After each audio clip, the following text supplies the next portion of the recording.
me agreeing to talk to me tonight, coming to Tribeca. I think it's really great that we're here, with such a great audience to talk about just your show.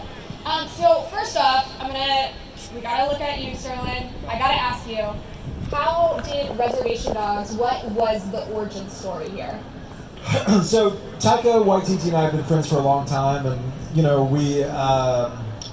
I'm sure Taika, his career's blown up over the last few years a little bit, and I was friends with him before that, and I saw that happen, and as a friend, I've always just kept it a friendship. I never talked about doing work with him or anything, because I wanted to respect our friendship, But one day I was at his place in LA, and he said, I have a deal at FX.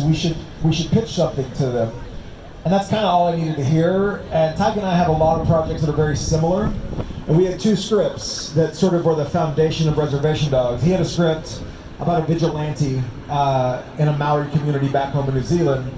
And I had a script that was about, kind of based on my dad, who was a martial arts instructor in rural Oklahoma, who was retired, and this group of Native kids were getting bullied, and they broke them out of retirement to train them how to fight. And so those two ideas kind of came together to be the Reservation Dogs.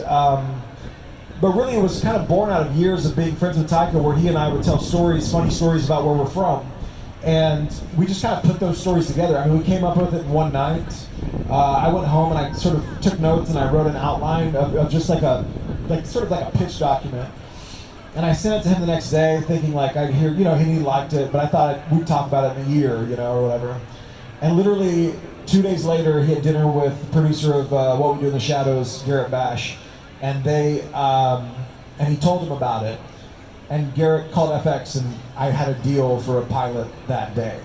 And after that, it was just off to the races. Taika was going to direct the pilot at first.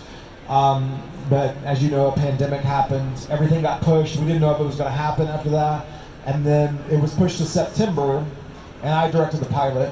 And and then we shot the rest of the season recently. Found the cast. They were all over. We got auditions from all over.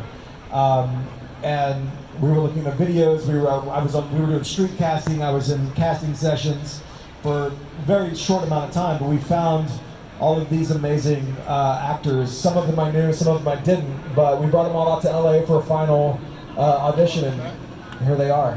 It's a pretty amazing group of people. That's in a nutshell. Yeah, no, that was a great summary. So now that we've reeled you in, just real fast, just because I think it's really incredible that, Native people are not a monolith, and all of us here represent a different area, a different culture, a different tradition. So if you just want to start, Sterlin, I would love to hear introductions from all. Yeah, so I'm Muskogee Creek and Seminole from Oklahoma. We were originally from Alabama, Georgia, Mississippi, and we were moved on the Trail of Tears and displaced to Oklahoma in the 1800s, and that's where these kids are based out of, and that's sort of the backstory of how they end up where they end up. I'm from the northern back of the Great Turtle Island. We call it Toronto. We're formerly known as Toronto. I'm in Anishinaabe, OG Cree. Toronto born and raised. Segun sa wagwego dano wat ko niwara pawana hire Devery Jacobs Jojots wax kede wage danu underundo ke nagre danu danu bahnawage ni dewage no. My name is Paulina Devery Jacobs. I am from the Mohawk Nation in Bahnawage, Mohawk Territory. And I'm Bear Clan. I was just going to say that they built these her uncles built the skyscrapers all around here, just so you know. Mohawk Ironworkers built Manhattan.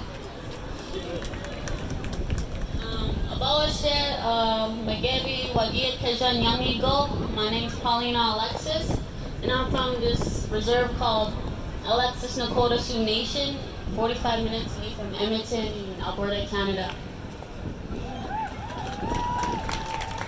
Hello, I'm Lane, and Lane Factor, and I am Caddo in Seminole Creek. Caddos are from the Anadarko area in Oklahoma, and Seminoles are from the Seminole area. Hello. Awesome. Yeah, give it another. Come on. Let's hype it up. We want to have a fun conversation. So, come on. Yeah. No, I just think that's a really important thing because New York City is still native land, and the representation we have here is exactly the way you see it in New York, in any of these major cities, and even in places like Milwaukee. There's not just one nation in one area, and I freaking love it. So, but you mentioned the casting process, and I remember you posting on Instagram some about it and the lines. But Lane, I'm shooting it to you. You told me a great story of learning when you got cast, where you were, and yeah, I think you just need to tell us. So I was at Disneyland with my mom. We just got off It's a Small World, and and while we were in the ride, she got a call from FX. Wait. First, he came and auditioned in Oklahoma. And the only reason it came was because his mom promised him McDonald's afterwards, and he did not want to show up. And he auditioned there, and he's talking about the callback when we brought people back. We brought people to LA, and Tyke and I were at this audition. Then they went to Disneyland after that. I still never got that McDonald's, by the way. So we just got off It's a Small World, and my mom, she had a call back FX. And so we sat down just outside, and I was just kind of walking around looking at like a little booth they had. And all of a sudden she started freaking out, and she goes, "Lane, you got the part and stuff." Meanwhile, I'm over here swatting away a wasp, fighting for my life. I was like, that's cool and all, but I gotta go build a lightsaber here in like 10 minutes. So we'll worry about that later. But it's just, I'm just so thankful to be here, and thank you, Sterlin. Lane has never acted in anything else before this show. His very first role, very first audition. Very first audition. That's incredible. You're incredible, Lane, so FYI. Anyway, so Dee and Paulina, you have worked together before on Beans, correct? Yeah. So did that help, coming together again? Were you friends, or did you have some secret like frenemy thing going on, or something that added to the experience? You talk about that. It definitely did help because he played my brother in the last movie, so we Right. kind of like got close. And when we got the audition, we were freaking out together. We're like, "Yo, Taika Waititi! Oh my God, bro, we gotta ace this, Sterlin," So yeah, I did. And then when we found out we got the part together, that was like, what? Again? I was sleeping. My twin woke me up and was like, "You got the part?" And I was like, all right. And I went back to sleep. I was super tired. I was really tired. No, I noticed that, and Beans was one of my favorite movies last year, and so I recognized both of you from that. And it has a similar kind of attacking some of these, important issues, but with a nice humor to it. And I think that, as Sterlin said in his introduction, Native people are funny, so we need to see more of that. And I think that's what Reservation Dogs is really bringing. So, yeah. And for Devery, I have a question for you. You have done so many different mediums, genres. You've been in front of the camera, behind the camera. Is each experience different, or is there some similarities? I think that each film or television project has a sense that's similar by nature because it's like a newfound family and you're able to work with people either on location or in studio. But I will say that the set of Reservation Dogs, I had never encountered a set before where it was an all indigenous writer's room, it was all indigenous directors, it was indigenous producers, it was an indigenous showrunner, co-creators, and core cast. And when we looked around, in nearly every department there were indigenous people as well. And it was the first time I had ever experienced the feeling of home on set and community, and that it was our space that we were walking into. And also it makes sense that this is a comedy because Native people are funny, and tell me one Native person who doesn't use humor to cope with all of the shit that we deal with. And so, yeah, even though there was this sense of familiarity throughout all of the different film productions, this one was by far the most ngwe, the most indigenous set that I had ever been a part of. Yeah, definitely clap for that. And that was actually going to be my next question, so it's a perfect segue, thank you. Did anyone want to add to that? Because, again, following you guys on Instagram and seeing that, it seemed a lot of fun. Like, I had FOMO. I was so jealous. It looked like you guys were just having a party, and then I'm like, oh, they're making a television show. Well, I think part of that is like, the film industry can be fucking horseshit sometimes, right? It's like, there is this hierarchy that has been set up for a long time for no reason whatsoever. We're making art, like we're telling stories, like that's what we're doing. And all we did was like kind of break down that hierarchy and work as a community like Native people do and like Indigenous people do. We're all together in this, and we're not like shitting on people that are lower than us. And I definitely it was really important for me to set, like all of my shoots, all of my films, you can ask anyone that I've ever worked with, that, for me, the most important thing is making it. I can't control if people like it or not, but like the actual making of the product, that's the best part for me. And I make sure we have a good time. But also it's done with respect, and we had a blessing at the very beginning of our shoot. And that sort of spirit was throughout the whole production. And all it takes is people on top setting that up. Or you can be an asshole and do it a different way that they've done it for years. But I chose to do it in a way that was respectful and where we were all a part of one community and making something important. So it's really up to the people up top. And I mean, I'm thankful for everyone that worked with me, and the executives, all the way from the executives on down, they supported what I wanted to do in making this show. And it felt like it every day. It felt like family, and it felt like we all knew that we were doing something important, and every day it was a joy to be on set and make this show. When we were shooting this show, the whole time, it just felt like you was with family and stuff. We were all family there. It's getting to know everyone behind the scenes, whether it be them working in sound or props or, set PAs, and it was just, or people behind the camera just in general. It was just a blast, just getting to know them all, learning all their names, and it just felt like we were with family out there. We shot the pilot in 6 days, and within 6 days we already created a family with everybody. We weren't just chilling as just the cast. We were chilling with everyone on the crew, and every single person contributed to what you just seen up there. So Inquich, Madoli, Sheesh, every single person. Royce, what's up? And literally, half of my family was on the crew.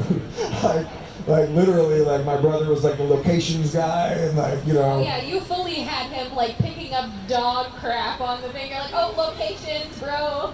Rocky, get over here and clean us up. I never spent I don't think I ever spent a moment sitting down. I was always with someone with a background, they were color correcting a scene or learning with the sound, or hanging with Royce and stuff. Definitely a different vibe being on a Native set, definitely. Feels like you're related to everyone. Because you are. Probably are somewhere in 80. So, is there a specific memory? And I know that the rest of the season isn't coming until August, so obviously no spoilers, even though we all want them. Is there a memory, a specific moment, something that, brought you guys closer together? Or was it just kind of the overall everyday event of being together? I don't want to spoil it, so... Oh, I get it, I know, I just want the scoop. We've dealt with a lot of sensitive content throughout this whole show, so that really brought us together. Dealing with shout out Dalton, who played Daniel in that scene, and Daniel in the show. You'll see in the later episodes that there's a lot of issues that are brought up within indigenous communities and communities all over the world. So tackling those issues really did bring us together, and that's what I gotta say about that. I think also Sterlin sharing with us his own experiences and where he drew influence from and sharing that with us and knowing that this is real. This scene where we collectively mourn Daniel and his passing felt like a moment where, as Indigenous people, we had a space to mourn and share that with our audiences, and that was definitely something that like bonded us for life. DeFaro, you're my brother. You know that?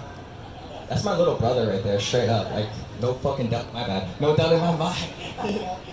Yeah, just like what Devery's saying, like Indigenous communities, they go through a lot of pain, and that's what this show is showing, but like in a funny way, and that's why I love it so much, and I'm so proud of everyone who worked on it. Likewise. We tackled the pain like every other Native community would with laughter, you know, and sometimes it would be hard to laugh during stuff like that, you know, the Trail of Tears and issues that are being brought up in Canada. So it's a good environment that we've been in for the past 3 months and a little bit more than that, and hopefully longer. And I think this show demonstrates that sense of humor that we have that is like making fun of each other, that's a smart ass type of humor, that's also like mourning and celebrating and healing all in one. Yeah, I mean, like, you know, there's like a saying, like, if you're hanging out with a native and they're not teasing you, they probably don't like you, you know? And Yes. True. it's like, that's what we do. We tease each other. And I feel like this show teases you, right? Like, you've all seen a Lakota warrior before. And we're poking fun at that, but also, like, celebrating our communities and, like, you know, making him, he has the joke on all of us, and it's kind of like us teasing the audience as well, and like inviting you into our communities, I think, and showing you what it's really like. And so for me, that's what I wanted to do, is like, it's not about standing somewhere and accusing people of anything or like making people feel like they're not a part of us. It's about inviting audiences in to see what our communities are like and celebrating that with you. No, thank you guys. Yeah, go ahead, please. So I think we're gonna try to take a couple questions. Again, feel free to email anything that this conversation has spurred. Let's ask them the weirdest, craziest things, or you know, personal information. They might not give it to you, but we can ask. So I'm not giving my address though. no, that's okay. We don't want to send stalkers your way or anything. So from Mariah, I think I heard the hallucination in the soundtrack. Can they talk a bit about using Native musicians in the soundtrack? Yeah, they are in the soundtrack, formerly Tribe Called Red. And also Mato Waiui is doing songs, and he's doing the whole score for the show. I mean, look, like, people act like it's a big deal that there's Native writers on this show, all Native writers and all Native directors, but all they needed was an opportunity, and these musicians are talented, and all they needed was an opportunity, and I just happened to be in a position to give it to them, and the show is so much better because of that. You know, I kind of like what I was saying is like there is a hierarchy in this industry, and there's doors that are really hard to crack open, but it's only because people aren't opening those doors for people, and people on top are trying to keep people out. And all I did was give people their opportunity to shine. And you know, we had Tazba Chavez direct her first episode ever of TV. We had Black Horse Lowe direct his first episodes ever of TV. And these are like my homies. I mean, Tazba's like typing my, and I sit, we're like siblings, you know. Black Horse I came up with, you know, and independent films. And dude makes feature films for $10, and you know, like never bitches about it. Cindy Freeland also directed some of the episodes, and she is like a veteran of TV at this point. But like, you know, just giving Tazba and Black Horse their first opportunity, not controversial, not insane, because they're talented, and all they needed was an opportunity. And then you know, we have like I have a comedy group called the 1491s that we've been doing for years, and you know, you got Dallas Goldtooth, you have Bobby Wilson and Migazi Pizzano, both wrote episodes. Tommy Pico, who is a Native poet, he wrote an episode, and I am really happy because he says I ruined his poetry career because he actually got paid for once and so I'm very happy about that.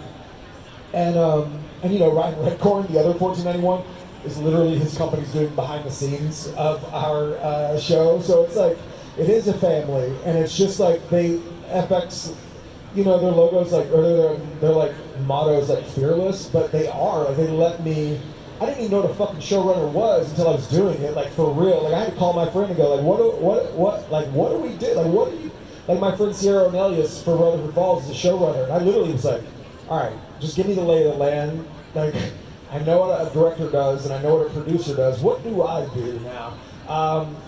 And you know, one of the joys is that I got to give people the opportunity to direct and write their first episodes. Like that, to me, that's like the most important thing that I've done with this show. Great answer. So from Jessica, which actually I was going to bring this up and then I decided not to, so now that Jessica's bringing it up, she said film location. But as someone from Oklahoma, shout out Oklahoma. Okay, more cheers than I was expecting, but that's right. Oklahoma's amazing. It is. It's one of the best places out Very there. beautiful. Best state. So I just wanted, maybe, especially the three of you who are not from Oklahoma, tell me a little bit about that experience. Well, being from Canada, Toronto to be exact, you get a lot of misconceptions about Oklahoma that are completely wrong. You know, it's a beautiful state with beautiful people and a lot of history, a lot. A lot of it's not good, but a lot of it shows that, like, you know, people survived through terrible, terrible, terrible times that was forced upon them, forced removal, you know what I mean, starvation for many, many, many years. So the fact that Sterlin created this base in Oklahoma is different, and it's wonderful, because for a long time they suppressed that and they try to quiet that, you know. So the fact that he's getting up, we're getting up, we're standing up, it's cool. It's a cool opportunity. Oh yeah, the Pharaoh laid it down flat. No, and I think that is something, again, being a Native person from Oklahoma, the history, you know, all of this land has dark history. We're literally standing on land that has a very dark history. And Oklahoma, the state was born out of that. And so I think what I've seen from the pilot is that it really encapsulates both the good and the bad, and that kind of tie of wanting to be there but wanting to leave. And I think that's really special. And so I want to personally thank you for that, because I felt represented. So thank you. Thank you. I mean, Oklahoma's a strange place. I mean, like, it, you know, I tell people all the time, I mean, like, it was, you know, growing up there in rural Oklahoma, it was one of the most diverse places I've ever still been. You know, it's like, you know, I grew up with black folks, Native folks, white folks, and they were all mixed as well. You know, like there's natives that are black, there's natives that are white. I mean, like, you know, like, so that kind of diversity people don't see, and I wanted to represent that on screen. I wanted to make sure that that was a part of the culture of the show. And also, like, you know, I mean, here's a story, like FX, you know, like originally, my agents called me that, you know, they were going to want to shoot this in New Mexico. And I was like, well, then I'm not doing it. And my agent's like, are you what? Like, are you fucking serious? I think my manager's here, Brad. He was like, what? Like, serious? And I was like, yeah, like, I would rewrite it. You know, I would rewrite it for New Mexico. Because, like, for me, like, indigenous stories, it's all about the land. That's the most important thing, because the survival, the existence depends so much on that place of land that they're standing. So for me, it's always been about that. And, you know, I was like fired up. I took photos of rural Oklahoma, wrote this giant email, and I was like, you know, this is like the Western decay of Western expansion, and this is about the kids, like, you know, this is their playground. They've taken it over, and, like, you know, these are the ancestors, people that are buying it. And I sent an email, and then, like, we had a meeting, and I was like ready to fight. I was just like ready to fight, and like I was like going into my spiel again. And FX, someone from XFest, was like, oh, just so you know, we're cool with shooting in Oklahoma. And I was like, oh, okay, cool. And it was like, so what are we talking about? Oh, we're just talking about production, and like we're gonna, you know, like I didn't even have to fight. So like again, credit to FX. They understood how important it was to shoot there, and it gives it a vibe. You know, like you couldn't get that vibe in another place. It's strange, and it's magical, and it's natural, and it's interesting. You know, so I'm really happy that they let us do that. No, thank you. So from Luisha, I hope I pronounced your name. I have a weird name too, so I get it. Fry bread or nah? Yes. Always. Always. All the way. Always down for some fried bread. I love that. That was exactly what I was expecting reaction-wise. The show is insane. So the episodes that are coming, like I don't I think was you, just like, you thinking don't of know that. what's gonna come. Like you don't know what's hitting you. Like this is like a good intro to the world, but it gets fucking crazy. And I'm Just so wait. excited for everyone to watch the rest of this season. Now I want some fried bread. You want that some?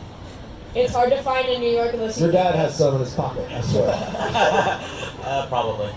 This Oklahoma guy in his calorie hair right here. Layton's dad. Woo! Yes. So, from Rhiannon and Elazar, sorry.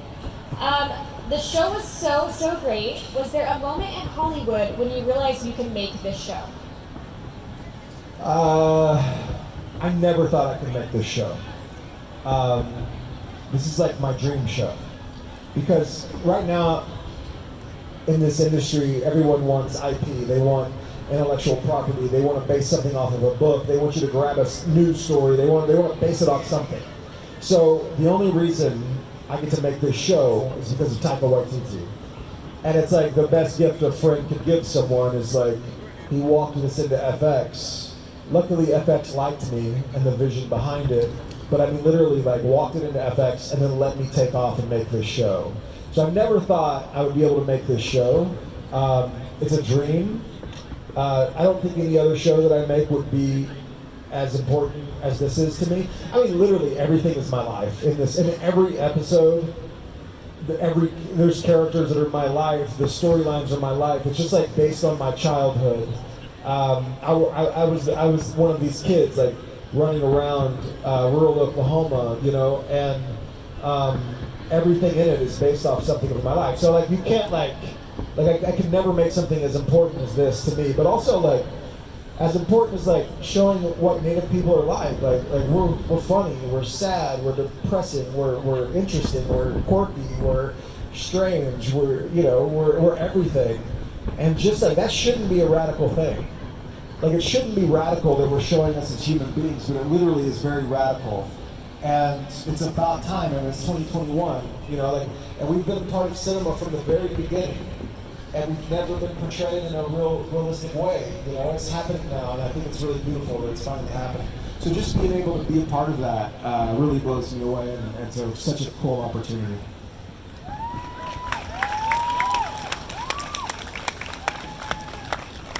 Okay, so, I forgot, microphone.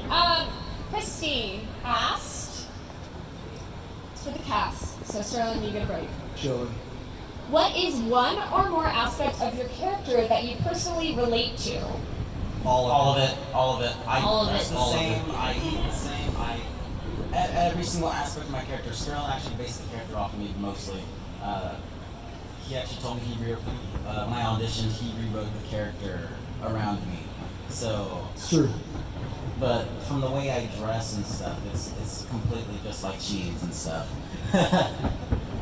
Especially that you're a fan of Godzilla. Big Godzilla Oh, yes. fan. Big Godzilla fan. Big. Yeah. I kind of annoy them about it too, so. It really is cheese. Day in, day out.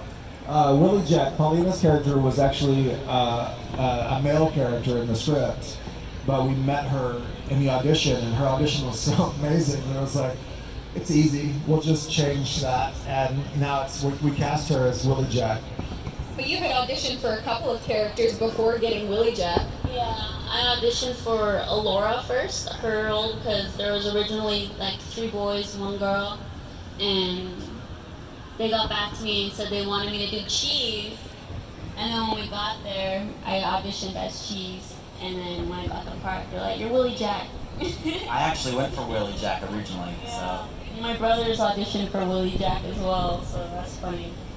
Somebody else who auditioned for Elora Danon, who's the character that I play, is Elba Guerrero, who is a non-binary actor who's local from Oklahoma, and they play the role of Jackie, who is the blonde Gang leader.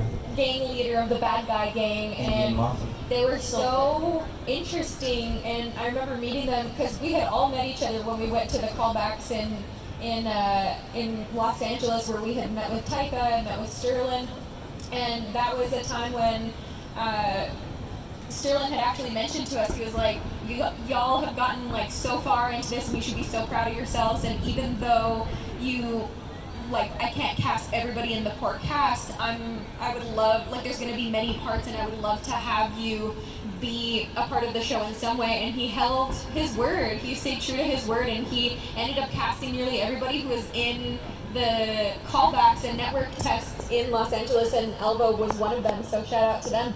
I'd like to point out real quick that Elva shot me in the head with a paintball gun. Yeah, that was one of the coolest things, is like the people that didn't get the main 4 roles, I just like totally put them in the bad guy gang in other roles, and like and their parts grow as the season goes. It's pretty exciting. And Bear, your character, do you relate? You said all of it. All of it? I relate to my character. Okay, when I first read the scripts, I knew right off the bat that, you know, this character was me. You know, I don't do criminal shit, just know that. But what's it called? But everything besides that, I can relate to and I can understand. You know, and Bear is literally me. Bear right here. You know, like that's who I am. You know, and Sterling we never even met each other until LA. He didn't know who I was, and I didn't know who he was. You know, so the fact that we're thousands of miles apart, and he wrote a character that's like very similar to me. You know, it's wonderful. It's an amazing experience to just audition for him. You know, fucking legend. Language, man, come on. It's fine, it's New York. Christy also asked, any advice for Native filmmakers trying to break in? And, you know, Devery, I'd love to hear from you as well, as someone who has gone from, you know, an actor also going into production. I mean, it's a great time to be doing it. It's the doors are wide open. Like, now's the time. Like, just don't give up. And there's so many opportunities now. I mean, that's what I think. Yeah, I would also echo everything that Sterlin's saying in regards to that. I think in terms of filmmaking, it's important that we prove to people that this isn't just a fad of hiring diversity and by hiring different people. It's an important time for us to speak up and to showcase our voices and to showcase our stories. I was telling these guys earlier that I wanted to see as many Indigenous stories out there as there are storytellers, and so after this I would love to leave behind an industry. After like the legacy of our careers and what we managed to do, is like I would love to look around and be like, holy shit, look at the doors, and like basically open the door and like get as many people in as you possibly can, and that's what I'm hoping that we can do. Sterlin is just bursting. It's fine. No worries. I mean, really, we are trying to build a foundation for the next generation. I'm not talking about next generation as after we die and new people come. I'm talking about the people who are still living like us, 19 years old, 20 years old, at any age, who wants to start writing. You know, that's the new generation. You know, and that's our goal. That's my goal is, you know, to build this for them. You know, because again, like everyone said, you know, for many years they stopped us from doing that. You know, and the fact that FX gave us this opportunity to do this, we're gonna run with it for a fucking while. You know, so yeah, exactly. So I feel like there's just thousands of original stories, and you know, like folk tales are just waiting to be told now. we are big storytellers. We've been telling stories for centuries on centuries, and we have thousands and thousands of stories that everybody will fucking love. You know, it's not just us, and it's like, you know, that's what's so awesome about it, is we're like you guys, we're everybody, you know, and it's messed up that we have to show that, you know, that we have to show everyone that we're human too. We're not just running around with bow and arrows shooting whatever. And honestly, it's embarrassing that this is like the first production. Like, people, the industry should be embarrassed that it took until 2021 to have an all-indigenous show. Agreed. Completely agree there. And Hollywood pumped out so much stuff, so the fact that they didn't do this kind of shows you something. That's why I'm putting that out there, you know? Be proud of your brown skin. Be proud of who you are. I mean, like, natives come in all different colors, you know, so just know that, you know, a lighter skin native is the exact same thing as darker skin native, you know, we're all different colors and all different nationalities. And that's something you guys gotta understand too, you know what I mean? So next time you see someone who says they're native and you say, no, they don't look native, go fuck yourself. Because, you know, it's exactly what we are, you know, we're coming in all different types of things, you know? Native, non-native, peace and love. Oh, yeah. I wish I was like in the audience so I could have just recorded that and just like listened to it every day. You guys are really inspiring because, again, not only are your characters who I look forward to seeing what they do the rest of the season, I look forward to what the four of you, of course Sterlin, but the four of you continue to do. You know, you're all a variety of backgrounds and talents, experience. You know, we have Devery, who has been in a variety of different things, and then we have Lane, who's just starting out this journey. And I think this shows that we have the future, and it's not just the future like decades. It's like tomorrow, because Reservation Dogs is going to open up so much. And I just thank you all for what you've done and dedicating yourself to this. And on top of that, there was one question and I lost it. Can I say something real quick? Yeah. Just so you know, what's coming, we have great guest stars. I mean, like, so many amazing folks that I'll tell you because I know this isn't public, but it doesn't matter.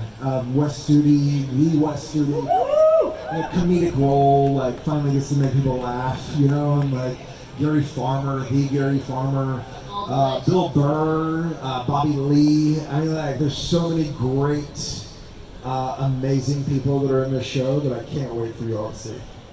Whew, I didn't know all of those. So yes, You're gonna love it. Trust us. Because if I don't binge it the first day, I'm gonna think I'm like sick or something. They're gonna make you wait though, because it's only 2 episodes dropping on August 9th. I know. That's By the way, on we're FX on August 9th. Yeah, rude. And then they're gonna make you wait weekly after that. So no binging. You gotta slowly consume. So maybe I'll have to wait till it all comes out and then binge it, but then I won't be able to wait for that. So, the question that I lost, so apologies to whoever asked it, was with this being the first Native American show, like fully Native American show, is there a certain weight that you feel in representing with creating? For me, I mean, it's not the first. Weatherford Falls is also, there's a lot of Native shows that are happening right now, which I don't think is the most important thing about any of this. Like, we can sort of get past it being the first. I mean, it is like the first all indigenous-led sort of writers' room and directors, but like, there is a weight. I mean, there's no way I would be lying if I said there wasn't, you know, but like, we're ready for it, you know, and it's exciting. There's a weight to it, but, you know, like, I mean, it's so crazy, like, you know, like, it's so crazy that when we're making this show, you know, like, we're talking about, like, a comedy. And and for a while, like, when you talk to people about a comedy in a Native community, it's really hard for people to wrap their heads around it because, like, there is a sense of non-Natives in America, they're more comfortable with our depressing stories because it lets you put us in a box of, like, yes, they need our help. And it kind of helps you deal with the guilt of what happened in this country. So it's really amazing to, like, let us just be funny. Like, that's who we are, you know? And, you know, like, telling this story for me is something that is so easy and just needed. Like, I'm not worried too much about what happens because all you can do is tell the truth. And if you're telling the truth from your communities, then it's okay. I mean, it's like one of the movies that I reference a lot in this film, in this show, is Friday. You know, it's like Friday was a comedy in South Central LA. You could easily, like, the wrong people could have took that show and made it really depressing and focused on the fact that we were in the ghetto or we were in a poor community or we were looking at poverty. And we're not looking at poverty. We're looking at beautiful people in a beautiful community. And, you know, you look at Friday and it's like, it's not depressing. Like, people have manicured lawns. They have a dirty lawn. They have pastel colored houses. You know, like there's just this, like, colorful world that they're celebrating. That's what I wanted to do with this show is so for me, it's like, it's a heightened reality. It's focused on comedy. There's magic involved. but it's also the truth. And I learned early on that like people are offended when you don't tell the truth.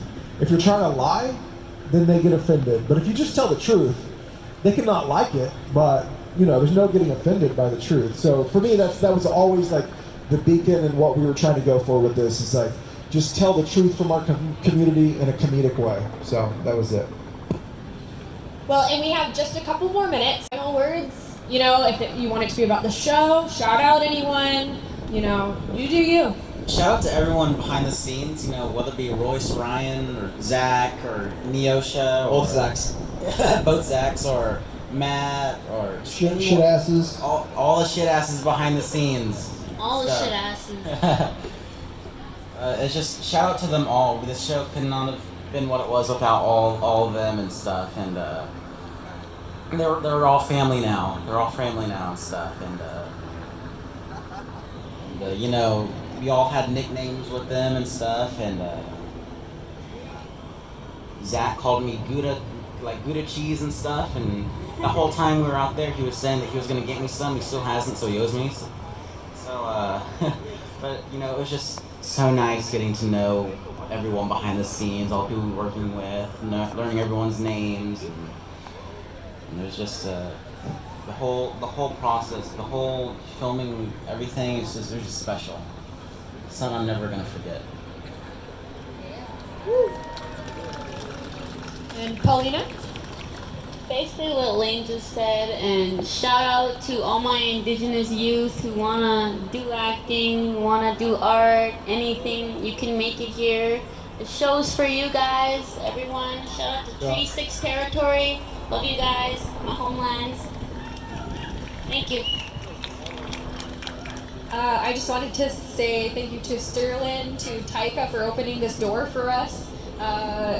For FX, also our communities that are all supporting us, to Gahnawaga, which is my home community, and all my family who's been dealing with my being away for many years on many projects for different things, but also to people who I have here who I love, to Tanya, to Carmen, to the indigenous community in New York for coming out and supporting tonight. Nyawakwa, thank you so much. Woo! Yeah, this is by our communities and for our communities, so exactly what Paulina said, it's for you guys. D? This show is not about us, not just the four of us at all. So, you know, there should be thousands and hundreds of people up on this stage that this show represents. All of Oklahoma, all of Turtle Island, you know? So every single person you'll see in this show, that's their show, like, you know, that's their story, you know? And all of them, a lot of them are from Oklahoma, which is, who's up from Oklahoma here? Is anyone from Oklahoma? Fuck yeah, okay, cool. All right, cool, you guys get it, you know? So, yeah, shout out to every single